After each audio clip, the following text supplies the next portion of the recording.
Koti wa Masaku niwanengane mwolooto wa kuungamya kuvetangwa kwa Minista wa Kinandu. Kaunti ya Masaku Catherine Mutanu kuma ovisini wake itina wa Ngavana wa kaunti ya Masaku Wavinya Ndeti kumwitikile kuendeya na uthukumi eteelete kwithukiiwa ikoani yake na utwio wa Koti. Ngavana Wavinya ainena ni wasya twakwatia mwolooto usu wa Koti vamwe na kuonanya kithito chake cha kuatia na kunenga ndai ya utwio wa Koti. Ben Musau na mauvo. Koti wa Masaku niumia Mwamulo wa kuungamya kwa kavinda kuvetangwa ovisini kwa Minista wa Kinandu kaunti nino Catherine Mutanu.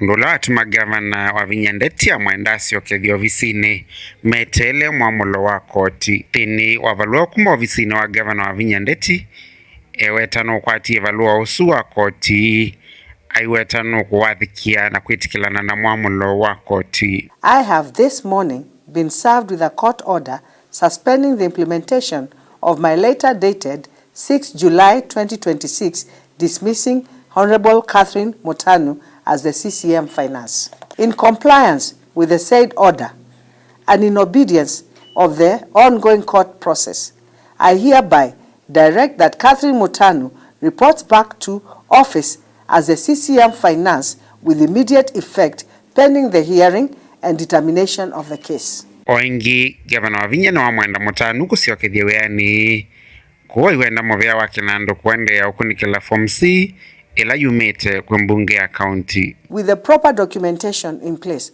I hereby direct CCM Finance to proceed and process the form C for the assembly. The exchequer disbursements were received on the 23rd and 25th of June 2026, thereby delaying the processing of pending salaries and allowances. It should be noted that even by this date, the Assembly had not submitted the relevant documents to enable the release of their salaries and allowances. There is no way the executive can use the money that is supposed to go to the county assembly. All their monies are there. All I'm urging them, and we are urging them, let them do their things on time, follow the law, and us will be able to give them their funds. The law is very clear. There is no way we can sit on their salaries, but they have to do the documents properly. Yeah, and also bring them on time.